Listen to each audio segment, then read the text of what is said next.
700 millions de Chinois. Emma, Emma, Emma. 1966. Jacques Dutronc chantait déjà l'explosion démographique. 50 ans plus tard, les Chinois sont 2 fois plus nombreux, près de 1,4 milliard. Au cours des 2 derniers siècles, la population mondiale a été multipliée par 7. Des chiffres vertigineux, mais selon l'Institut national d'études démographiques, le nombre d'êtres humains pourrait se stabiliser.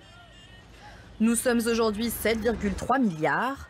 Selon les estimations, nous pourrions être près de 11 milliards à la fin du siècle. Néanmoins, la croissance démographique décélère. La cause, une diminution de la fécondité. En 1950, une femme donnait en moyenne naissance à 5 enfants. Aujourd'hui, c'est 2 fois moins. Mais cette fécondité est très disparate selon les régions et les pays.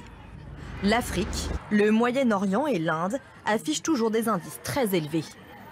Chaque année, il naît nettement plus de bébés en Inde qu'en Chine, et cela depuis plus de 40 ans. Donc on comprend aisément que l'Inde va être plus peuplée que la Chine à terme. Même scénario en Afrique. Sa population, 1,2 milliard d'habitants en 2015, pourrait quadrupler d'ici la fin du siècle et représenter plus d'1 habitant sur 3 de la planète. Autre explication, la mortalité infantile a été divisée par 2 en un quart de siècle.